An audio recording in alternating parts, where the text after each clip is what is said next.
Hello everyone, and welcome back to my channel. My name is Charles. This is episode 5 of Flashback Friday. On Farming Simulator 19, we're on the Almosta farm map. It is the same game day that we were in the last episode. We finally made it past the rain here at, 5:30 p.m. But I've stopped here because I noticed something.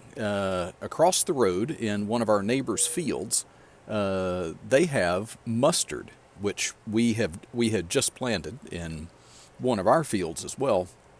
But this mustard, as you can see by the chart down in the bottom right-hand corner, is ready to harvest. So this is what mustard on this map looks like when it is ready to harvest. So I thought, it would be good since this is it, and I can show you what it's like to go ahead and harvest even before ours gets ripe. So I've decided that I'm going to go ahead and harvest this field as a contract, and I'll bring you along with me for that. So first, I guess I need to go on, and this is the contract here, field 16. So I'm going to accept that contract. And now I need to run back over. Let's see. There's an opening in the fence somewhere. There it is. Also, since we have gotten so late in the day, here is the rye that we put in before in the last episode, kind of in the rain. And you see it does have some weeds and everything, so we will have to take care of that a little bit later.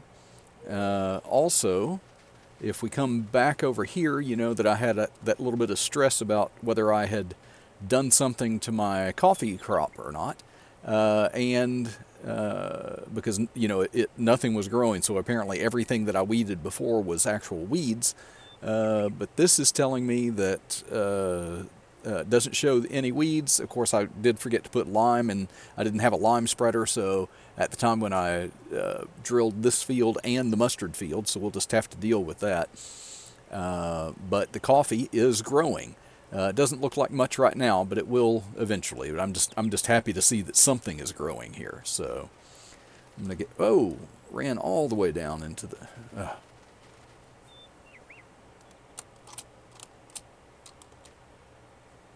Yeah, through the gap there. There we go. I'm going to come back over here. Let's see, and I left my header.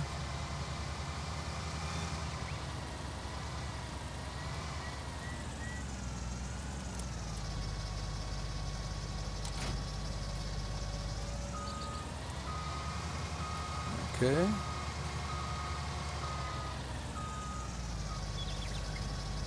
And also, you will see that I did a little bit of landscaping. I did a little bit of landscaping while it was raining and everything. I know not in real life you wouldn't want to do that, but I kind of straightened out this entrance, got rid of some of the, painted over all those bushes and things that were here. I find those bushes really distracting and everything. They're kind of in the way.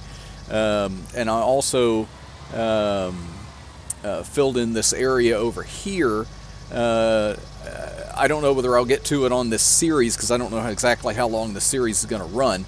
But this is where I would probably put my sheds for keeping all my equipment in and everything. We just haven't gotten to that point of having the excess funds to really do it because we have, I think, 3 more crops that are available in this. That are not the standard crops, but as you can see, I am just using my standard header. Let's see if I can remember. I think I'm going to go ahead and I'll go ahead and do a headland.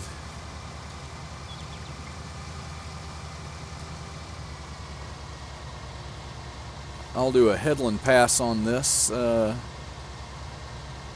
But you just harvest it with your regular header, regular harvester. No, nothing special there.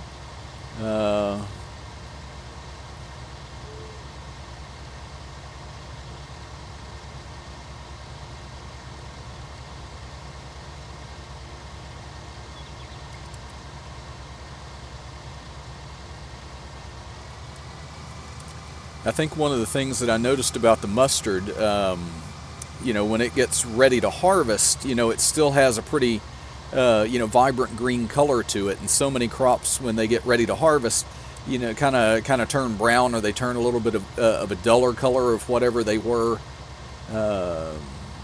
when they were growing and everything. But this one keeps at least still a nice vibrant green to it. So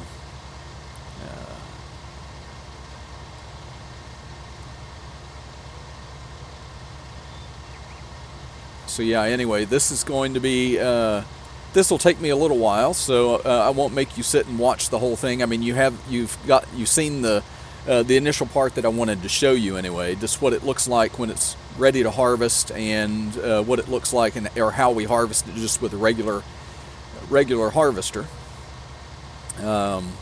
So I am going to do sort of, I guess, a montage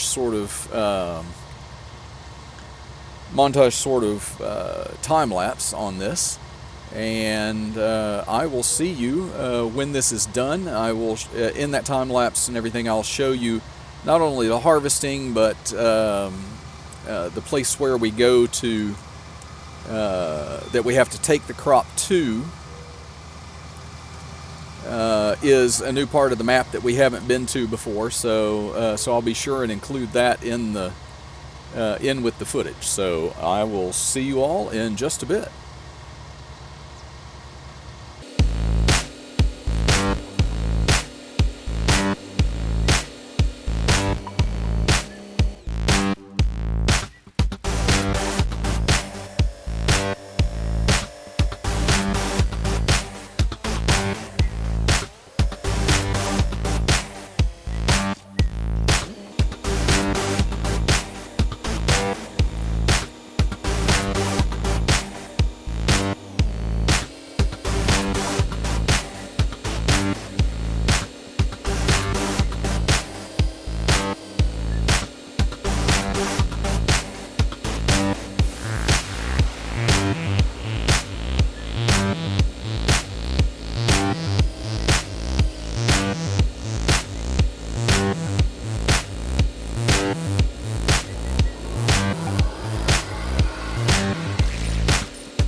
Okay, this is the last of the harvest and last of that contract. So the only thing we have left is to take it to the mill, and we delivered one full load there already, and that's got it. That one load, it said, was 58% of the contract, so we'll see when we deliver this if it gives us any residual income at the end of that. You may have seen in the time lapse there that where we're going over here on this side of the map gets us really close to the ocean over here. It's an ocean or a sea or some kind of big body of water anyway.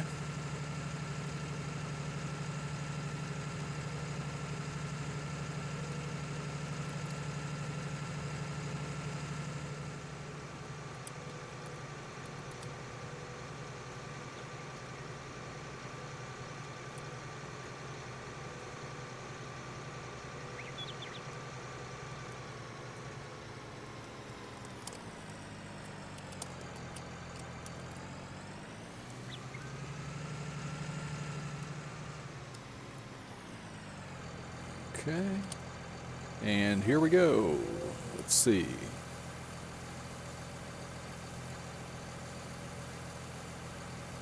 So we are going to get some residual on this, quite a bit actually. 20,000, 20,158 just for the rest of that, and I think that's like 5 times what the price of the contract was itself. I do believe. I think it was a little over 4,000, so nearly 5 times anyway. So as you can see, mustard is a fairly prolific crop, and you don't have to have. I mean, that field is, you know, a good size and everything, but it's not. You know, compared to some fields on some other maps and everything, you know, it's not the absolute biggest kind of thing that you're going to run into on a fairly regular basis. But still, you know, we produce quite a bit of mustard off of that, or the person that grew it anyway. And you can see the price that it gets just for that bit that was left over, a little over $20,000 just for us. So you can imagine what the entire thing must have been. So valuable crop, and you know, you could see how fast it filled up the harvester. Now, part of that is the harvester that we have, which I'm glad that we had a harvester that we could use of our own, because the one that it was offering in the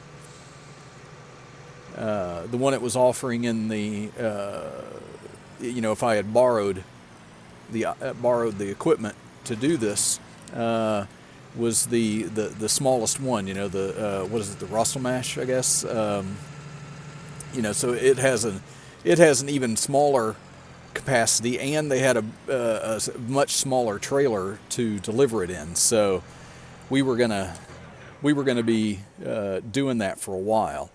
Now, I know I haven't done a whole lot else other than that contract in this, but I think I'm going to go ahead and cut it off here pretty soon, and I'll tell you what I have done also off camera while it was raining, before it quit.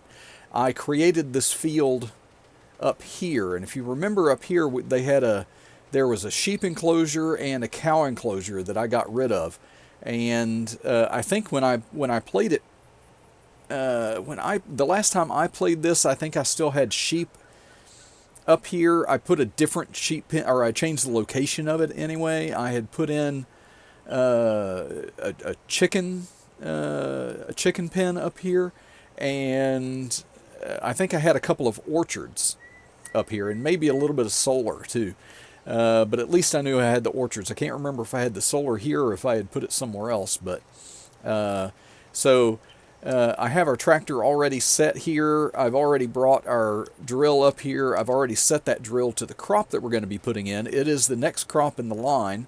Of course, you know, when we did coffee and then we did mustard. The next one in line was sorghum. And I had completely forgotten that sorghum was not a regular crop on these maps, or in FS19, I guess, because I did find it on this map, on Lucas Island, and it's also on, oh Lord, I can't, the old Kiwi map, I think, that all done by the same creator, the same person that created this map. And so so we skipped that one. And the one we did after that was rye. So the next one that's going in this field right here is going to be rice. And we are going to, now that we have our lime spreader, we are going to lime this first. That's why I put this out here, so I'd remember to do it. Otherwise, I'd just, you know, get anxious and get right into the drilling. And then, you know, I can never remember whether you're allowed to lime after you've drilled your crop. I don't much care for doing it myself that way, and so you know, I generally make it a little bit of a rule for myself not to do that. But anyway, the next time when we come back, we will lime this field. It's not a huge field, and so we will lime it. We're going to drill it with rice. We are also, one of the things I also have done, because it made me paranoid that weeder I had gotten had set my coffee crop back a stage or something. And so I went ahead and sold that weeder. I think during the next episode, I'm going to buy a herbicide sprayer, and we will spray this field. Yes, it's a weed 100%. So yeah, we'll spray the rye field, get rid of the weeds in that. We'll also spray the mustard field, because I'm sure it has weeds in that as well. And let me go into here and collect.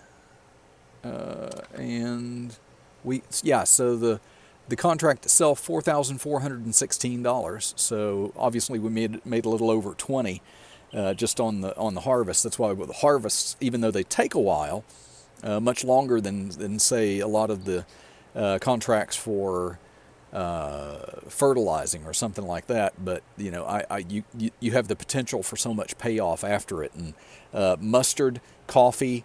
You know, I can tell you right now from my memory that coffee is yet another high yielding and high priced crop too.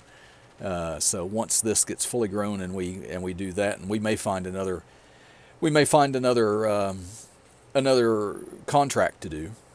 And but you know, I almost have to get back into the habit of doing contracts. I've been doing my series on my Mars mission and everything, and on that I'm on my own farm. There are no other farmers, you know, in that dome, so there are no other fields that I can do contracts on. It's only mine and everything. So it's been a while since I've been on somewhere where I could actually do a contract. So, but anyway, I hope you enjoyed. The next time we come back, like I say, we're going to do the liming and the drilling up on the top there. We're going to get a new sprayer, and we're going to spray the mustard and the rye. And if there's time, I think what I want to do too is to jump into one of the tractors and kind of take you further down the road, and kind of the road kind of makes a loop around, and there was a part of this map on the other end where there's I can't even remember what's down there now, but it was a part that I hadn't gotten to when I was playing on this map way back in the day, and I had no idea that this part of the map existed down there. And so I want to go ahead and take you down there and show you that too, in case we don't get another time to do it. And it loops back around to that other sale point that we used when we sold our corn. and then it'll make a loop all the way back around here to the farm. So we'll do that next time. Hopefully we'll have time for that, or I'll make time for it anyway. We'll just go ahead and put it in, and hopefully I'll remember that. So anyway, I want to thank all of you for watching. If you could, just hit the like button, subscribe, and ring the bell so you can get notified for when I make a new video. And I want to thank all of you for watching, and I will see you next time. Bye for now.